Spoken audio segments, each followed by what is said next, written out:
በድብቅ የሚጠሏችሁ ሰዎች ሁልጊዜ የሚሰጧችሁ 6 ነገሮች አሉ እና ይህን በጥሞና እንድታዳምጡኝ ፈልጋለሁ። ምክንያቱም እነዚህ ግልጽ ጥቃቶች አይደሉምና። አንድ ሰው ፊታችሁን በቡጢ ቢመታችሁ ጠላታችሁ እንደሆነ ታውቃላችሁ። በዚህ ጊዜ ፖሊስ ትጠራላችሁ ወይም ትሸሻላችሁ። ነገር ግን ጓደኛችሁ መርዛማ የቤተሰብ አባል ወይም ተንኮለኛ አጋር ከሆኑ አይመቷችሁም። እነሱ በእናንተ ላይ አይጮሁም። ይልቁንም ስጦታዎች ይሰጧችኋል። ግን ግልጽ እንሁን፣ እነዚህ ስጦታዎች አይደሉም። በፈገግታ የታሸጉ የስነ ልቦና ሸክሞች ናቸው። ወደ ህይወታችሁ ለመግባት መከላከያችሁን ለማለፍና ሰላማችሁን ከውስጥ ወደ ውጪ ለማጥፋት የተነደፉ የትሮጃን ፈረሶች ናቸው። እና እነዚህን 6 ልዩ ዘይቤዎች ካወቃችሁ በኋላ ያንን ሰው እንደገና በተመሳሳይ መንገድ አትመለከቱትም። ውሎ አድሮ ጭምብሉ ይገለጣል እና በመጨረሻም ምን እንደነበረ ታያላችሁ።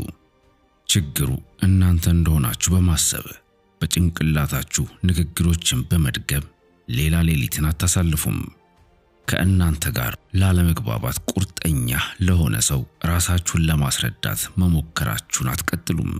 ምክንያቱም እናንተ ግራ ከመጋባት ወጣችኋል፣ ስሜታዊ ከመሆንም ተቆጥባችኋል።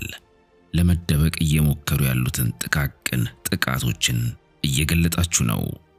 እና በዚህ ዝርዝር ውስጥ 6ኛው ነገር እሱ ከሁሉም የበለጠ አደገኛ ወጥመድ ነው። ምክንያቱም እናንተው ራሳችሁ መርዛማ እንደሆናችሁ ለማሳመን የተነደፈ የስነ ልቦና ዘዴ ነውና። ለራሳችሁ ታማኝ ከሆናችሁ የማን ፊት ወደ አእምሯችሁ እንደሚመጣ በትክክል ታውቃላችሁ። ወደ ዝርዝሩ ከመግባታችን በፊት ህይወታችሁን የሚቀርጹትን የተደበቁ ንድፎችን ለመረዳት ከፈለጋችሁ ቪዲዮውንና ቻናሉን ሰብስክራይብ አድርጉ። ወደ ዝርዝሩ እንግባ። ቁጥር 1 የጥርጣሬ ስጦታ። ይህ ብዙውን ጊዜ የሚከሰተው ራሳችሁን ለማሻሻል በምትሞክሩበት ጊዜ ነው። ለምሳሌ ሐሳብ አላችሁ። ምናልባት ንግድ መጀመር ትፈልጉ ይሆናል። ምናልባት ወደ ትምህርት ቤት መመለስ ትፈልጉ ይሆናል። ወይም ደግሞ የፀጉር አሰራራችሁን መቀየር ብቻ ትፈልጉ ይሆናል። ልታደርጉ ባሰባችሁት ነገር ጓጉታችኋል። አይኖቻችሁ ደስታን ይፈነጥቃሉ። እናንተ ስለምታምኗቸው ወደ እነዚህ ሰዎች ትሄዳላችሁ እና ያሰባችሁትን ሁሉ ትነግሯቸዋላችሁ። እና በጋለ ሞራላችሁ ላይ ነዳጅ ከመጨመር ይልቅ በረዶ የቀዘቀዘ ውሃ ያፈሳሉ። ነገር ግን ይህን በግልጽ ሳይሆን በዘዴ ያደርጉታል። እንደ እንክብካቤ ወይም ጥበቃ አድርገው ሐሳባቸውን ይሰጧችኋል። በጭንቀት ፊት ይመለከቷችኋል እና እንዲሏችኋል። ለዛ ዝግጁ መሆናችሁን እርግጠኛ ናችሁ? በጣም ከባድ ይመስላል። ወይም እውነቱን ለመናገር እየሞከርኩ ነው፣ ስትጎዳ ግን ማየት አልፈልግም። ወይም ደግሞ ዋው ለእንዳንተ ላለው ሰው በጣም ምኞት ነው ይሏችኋል። ምን እንደተፈጠረ አስተውሉ። ይቅርባችሁ አላሏችሁም፣ አልከለከሏችሁም። ነገር ግን ራሳችሁን እምቢ እንድትሉ በቂ የጥርጣሬ ጥያቄዎችን ፈጥረውባችኋል። በአንጎላችሁ ውስጥ የደህንነት እጦትን ዘርተዋል። በስነ ልቦናዊ ሁኔታ ይህ እውነት አይደለም፣ ይህ ትንበያ ነው። እነሱ የራሳቸውን ፍርሃት፣ የራሳቸውን ጥርጣሬና የራሳቸውን ገደብ በእናንተ ላይ እየጫኑ ነው። ይህ የክራብ ባኬት ቲዮሪ በመባል ይታወቃል። አንድ ነጠላ ክራብ ወይም ሽርጣን በባልዲ ውስጥ ካስቀመጣችሁት መውጣት ይችላል። ነገር ግን ብዙ ሽርጣኖችን ወይም ክራቦችን በባልዲ ውስጥ ካስገባችሁ አንዱ ለማምለጥ በሚሞክርበት ቅስፈት ሌሎቹ እግሮቹን ይይዙትና ወደ ታች ይጎትቱታል። አብረው መሆን ስለሚፈልጉ አይደለም ወደ ታች የሚጎትቱት። አንደኛው ሌሎቹን ጥሎ ከመከራው እንዲያመልጥ ማየት ስለማይፈልጉ ይህን ያደርጋሉ። ልክ እንደዚሁ የእነርሱ ምክር በእርግጥ ማሰሪያ ነው። እናንተን ሊያሳንሷችሁ ይፈልጋሉ። ምክንያቱም የእናንተ እድገት በቂ እንዳልሆኑ እንዲሰማቸው ያደርጋቸዋል። ጀግንነታችሁ ፈሪነታቸውን አጉልቶ ያሳያቸዋል። ታዲያ ምን ማድረግ አለባችሁ? ማድረግ ያለባችሁ ቅዠት ላላቸው ሰዎች ህልማችሁን ማጋራት ማቆም ነው። ለእንደዚህ ላሉ ሰዎች ሁሉንም መረጃችሁን አታጋሩ። ከእነርሱ ጋር የአየር ሁኔታን አካፍሉ። ስለ ወቅታዊ ዜናዎች አካፍሏቸው። ግን በጭራሽ ግቦቻችሁን ከእነርሱ ጋር አታጋሩ። እውነተኛ ሰዎች አቅማችሁን ያበረታሉ።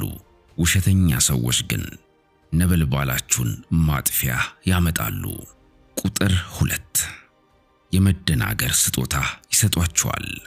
በድብቅ ከሚጠሏችሁ ሰዎች ጋር እየተገናኛችሁ ከሆነ የት እንደቆማችሁ አታውቁም። አንድ ቀን ሞቅ ያሉ ጥሩዎች ናቸው እና እንደ ፍጹም የቅርብ ጓደኞች ያድርጓችኋል። ወዲያውኑ መልሰው የጽሑፍ መልእክት ይልኩላችኋል። በቀልዶቻችሁ ይስቃሉ። ልዩ ስሜት እንዲሰማችሁ ያድርጓችኋል እና እናንተ እኛ ተግባብተናል፣ ጥሩ ሁኔታ ላይ ነን ያለነው ብላችሁ ታስባላችሁ። ግን በሚቀጥለው ቀን ወይም በሚቀጥለው ሳምንት ወዲያው ወደ ሌላ ነገር ይገለበጣሉ። ቀዝቀዝ ይላሉ፣ ይርቋችኋል። ለአንድ የጽሑፍ መልእክት መልስ ለመስጠት 3 ቀናትን ይወስዳሉ። እንደ እንግዳ ሰው ያደርጓችኋል። ይህም በቋሚ የግራ መጋባት ሁኔታ ውስጥ ይከታችኋል።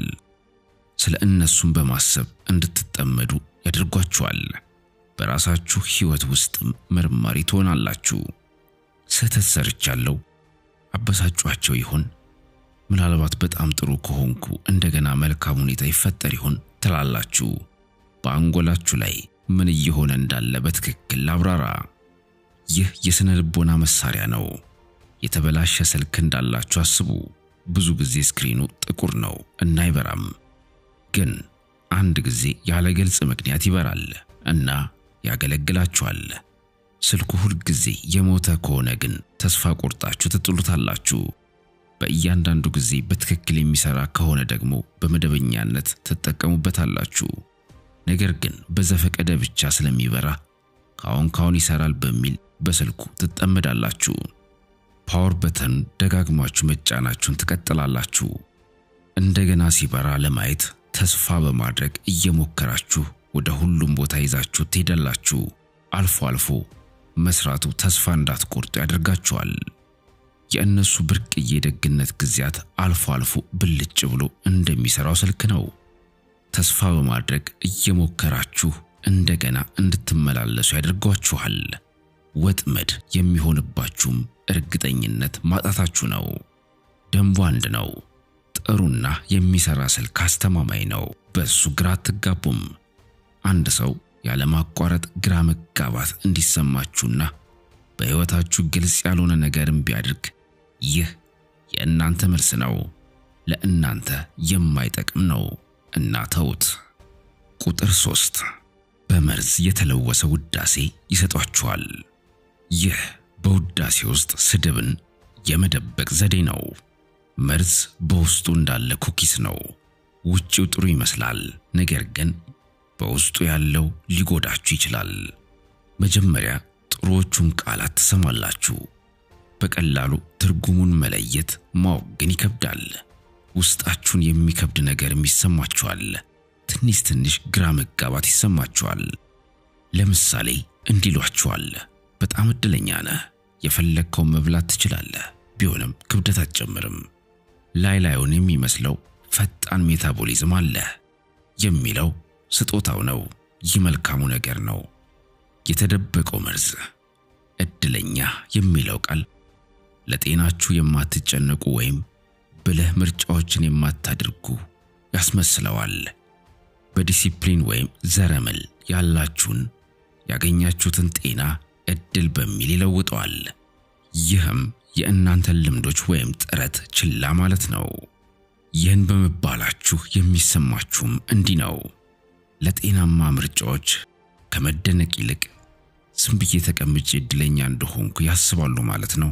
ለጤንነቴ ግድ እንደሌለኝ ያስባሉ ማለት ነው በማለት እንድታስቡ ያደርጓችኋል። ይህ በጥልቅ ምቀኝነት የሚቀጣጠል ጥቃት ነው።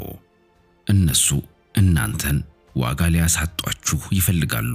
ነገር ግን በቀጥታ ለማድረግ በጣም ፈሪዎች ናቸው። ስለዚህ አሳማኝ ክህደት ይጠቀማሉ። ይህ ጋሻቸው ነው።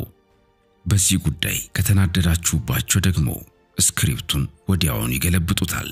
ስለነቃችሁባቸው እንዲላሉ አምላኬ ሆይ እያመሰገንኩ ነበር። ለምንድነው በጣም ስሜታዊ ሆንከው? ቀልድ አታውቅም እንዴ? ይሏችኋል። በድንገት የእናንተ ስሜታዊነት ሰለባዎች ይሆናሉ። እናንተ ደግሞ እንደ ጎጂ ትታያላችሁ። ውስጣችሁን አዳምጡ። አንድ ሰው በእውነት ሲያመሰግናችሁ ቀለል ያለ ስሜት ይሰማችኋል? እንደታያችሁ ይሰማችኋል? ጥሩ ስሜት ይሰማችኋል?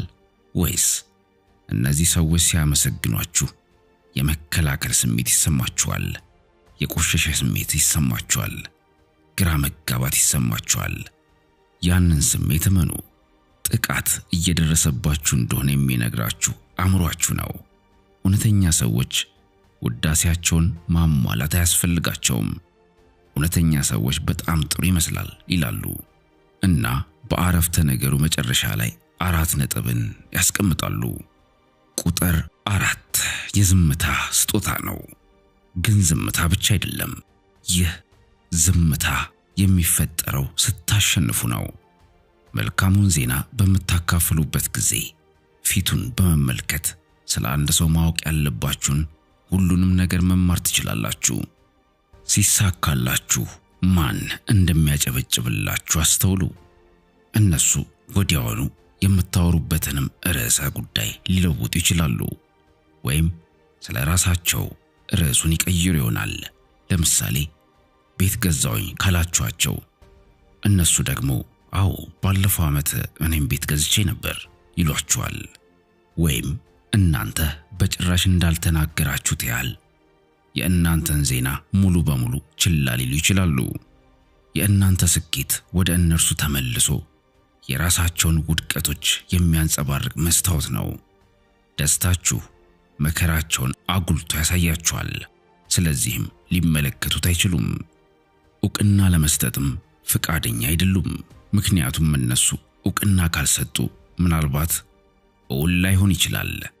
ነገር ግን ስትወድቁ ምን ምላሽ እንደሚሰጡ ልብ በሉ።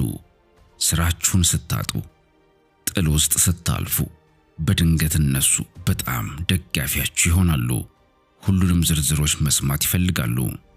ለምን? ምክንያቱም ህመማችሁ የበላይነት እንዲሰማቸው ያደርጋቸዋል።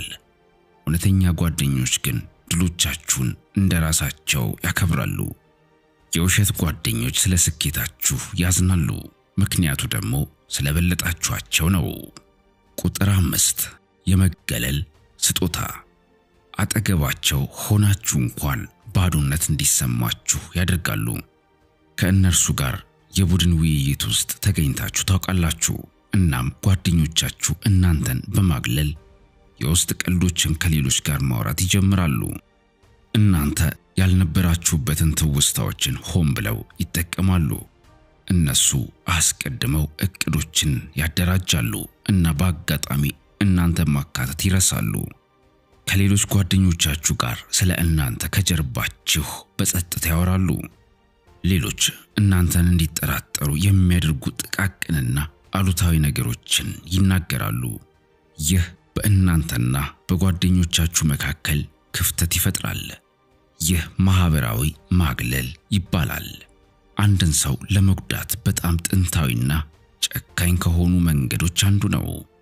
እናንተን በመተው ለቡድኑ መልእክት ይልካሉ እንዲህ በማለት እሷ ከኛ ጋር አይደለችም ወይም እሱ ከኛ ጋር አይደለም፣ ለቡድናችን በቂ አይደለችም ወይም ለቡድናችን በቂ አይደለም ይላሉ። ግባቸው ቀላል ነው። ብቸኝነት እንዲሰማችሁ ይፈልጋሉ። አንዳንድ ጊዜ ለመካተታችሁ ብቻ በጣም እድለኛ እንደሆናችሁ እንዲሰማችሁ ይፈልጋሉ። ይህን የሚያደርጉት በእናንተ ላይ ስልጣን ለመያዝ ነው። ይህ ድንገተኛ አይደለም፣ ስልት ነው። እውነተኛ ጓደኞች ከእነርሱ ክበብ እንድትወጡ አይገፏችሁም፣ ክበብ ውስጥ እንድትሆኑ ያደርጋሉ። እውነተኛ ያልሆኑ ጓደኞች ግን የቡድኑ ባለቤት እንደሆኑ አድርገው ራሳቸውን በመቁጠር አስገቢና አስወጪ ይሆናሉ። አስገድዳችሁ ለመግባት አትሞክሩ። እንዲያቆዩአችሁ አትለምኗቸው። ጥሩ ሰዎች ድልድይ ይሰራሉ፣ እናንተን ለማካተት ይጣጣራሉ። መጥፎ ሰዎች ግድግዳዎችን ይሰራሉ፣ ከዚያም ቁልፍ እንድትለምኗቸው ያደርጓችኋል። ሰዎች እናንተን የማያከብሩበት ጠረጴዛ ላይ ለመቀመጥ በጭራሽ መለመን የለባችሁም። ቁሙ፣ ጥላችሁ ሂዱ። እናንተን በማየታቸው ደስ የሚላቸውን ሰዎች አግኙ። 6 የራሳችሁን ቁጣ ይሰጧችኋል። ይህ በጣም አደገኛው ነው። ይህ የራሳችሁ ቁጣ ስጦታ ነው። የስነ ልቦና ባለሙያዎች ይህንን ምላሽ ሰጪ በደል ብለው ይጠሩታል። እና ይህ ወጥመድ ጥሩ ሰዎች በመርዛማ ግንኙነት ውስጥ ለዓመታት እንዲቆዩ የሚያደርግ ነው። ሁኔታው እነሆ። ስስ ጎናችሁን እንዴት እንደሚነኩ በትክክል ያውቃሉ። በዚህም ዘዴያቸው ያንገበግቧችኋል። እናንተን እንደሚጎዱ የሚያውቁትን ነገሮች በሹክሹክታ ያወሯችኋል። ድንበራችሁም በተደጋጋሚ ያቋርጣሉ። እውነታችሁን ይክዳሉ። የማስታወስ ችሎታችሁን መጠራጠር እስክትጀምሩ ድረስ እውነታችሁን ያጣመማሉ። ስታለቅሱ ይሳለቁባችኋል። ነገር ግን ይህን በተረጋጋ ሁኔታ ያደርጉታል። እናንተ ያላችሁን እያንዳንዱን የተጎዳ ስስ ጎናችሁን ሲጫኑ ዘና ብለው ጸጥ ብለውና ራሳቸውን ተቆጣጥረው ነው። እናም በመጨረሻም እናንተ ትዕግስታችሁ አልቆ ትገነፍላላችሁ፣ ትጮኻላችሁ፣ ታለቅሳላችሁ፣ የማትፈልጉትን ነገር ትናገራላችሁ። ጥሩ ስሜታችሁን ሙሉ በሙሉ ታጣላችሁ። ሁሉንም ከባህሪያችሁ ውጪ ነው የምታደርጉት። እና ይህ እነሱ ሲጠቀሙት የነበረው ቅስፈት ነው። በዚህ ጊዜ በድንገት ወደ ኋላ መለስ ሲሉና በማሾፍ ወደ እናንተ ያመለክታሉ።